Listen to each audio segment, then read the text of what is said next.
Welcome back to the Regimentals YouTube channel.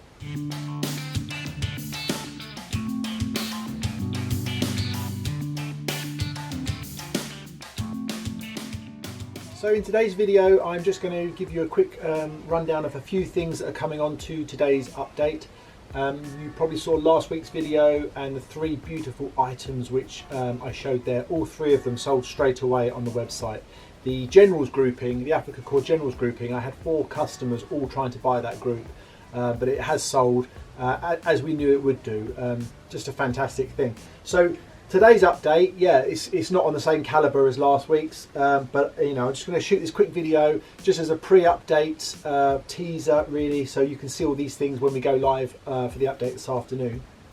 And if I just run through the items here quickly, first of all, there's a lovely Imperial German 1910-15 Bluser. Now what that is that's the interim model that came between the 0810 and the 1915 Bluser.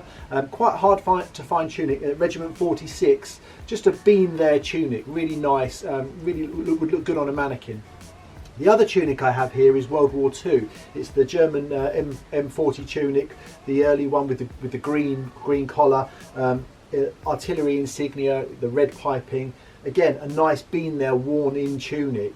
I love that kind of combat look where you can see it's been there. A couple of badges I wanted to mention, a lovely infantry assault badge in silver. Nothing special, they're not rare, but just the condition of it is absolutely superb. And looking recently on some online auctions at prices of these kind of things, you know, at some point we're going to have to look at how much we're charging for items, because the prices are just shooting up there, and it's going to be almost impossible for me to buy anything at the prices we're selling them at. The other lovely badge here is one we used to own, managed to buy it back, is this lovely German cross in gold. Really striking, this one. I think it's number 20, I think it was when I numbered it, yeah, number 20, German cross in gold, a really nice one. Then in the stuff here in the back row, this lovely French kepi. What's lovely about this is not only the condition of the kepi, but the fact that it comes with its original issue box. Really nice to find any item like that.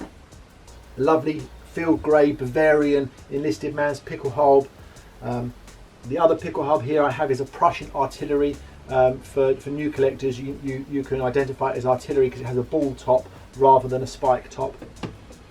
This pickelhaube here is lovely, regimentally marked on the cover, 170 with the green paint, and then obviously the pickelhaube as well is obviously marked in the peak and the underside to Regiment 170, so it's matching with the cover to the peak. I always talk about my friend Michael Baldwin. He would have loved this helmet. A lot of his stuff from his collection was matching numbers, covers with helmets. He would have loved that.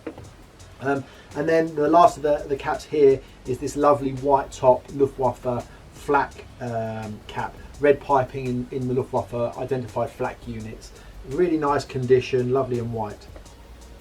And the last thing I wanted to mention was probably one of the most interesting things from the update is this very rare Iron Cross second class Citation. Now, a lot of people that watch YouTube or familiar with the last days of the war will be familiar with a scene of Hitler outside of his bunker in Berlin awarding the Iron Cross second class to a lineup of young Hitler Youth boys. It was in the days before he died. I think there's also a famous scene in the movie Downfall where they show that scene of him lining up and presenting the Iron Cross second class to these young lads. And this here is the citation to one of those boys. Now, some people might not know is when they issued an Iron Cross, they gave the citation to the receiver, and they also kept a copy of it in their files in Berlin as well.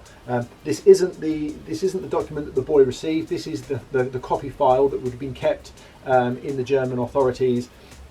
But to have one of the citations from that famous, well-documented scene is really quite rare. So that's one of the special pieces that's going in today's update. It's going to be on there for I think £1,600. So just a very nice piece of history there. And also I forgot to mention this really fantastic 88mm flak model. You know, the most familiar, iconic World War II artillery piece, and it's a really nice handmade model made of brass and aluminium and steel.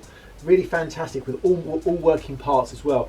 Very much worth looking at the pictures of that on the update and reading the description. Just you know, it's so heavy as well. So if you think of buying it, you know, it might be something that needs collecting because it is so heavy. So as I said, you know, more regular stuff on this week's update. There's going to be some smaller items, lots of equipment as well. So just keep an eye on what's uploaded. Hopefully you'll be able to find some things for your collection. I'm not sure on next week's update. We're just going to try and keep rolling out. At the moment, I'm not struggling to get stock. Things have picked up. So there's plenty of stuff coming onto the website soon. So don't forget, check us out on Facebook. Anyone on Facebook would have seen a fun picture of me and my father on there last week. And yeah, I'm going to try and post a few more bits on Instagram as well. So don't forget, subscribe to the channel if you haven't subscribed already, and keep watching the videos.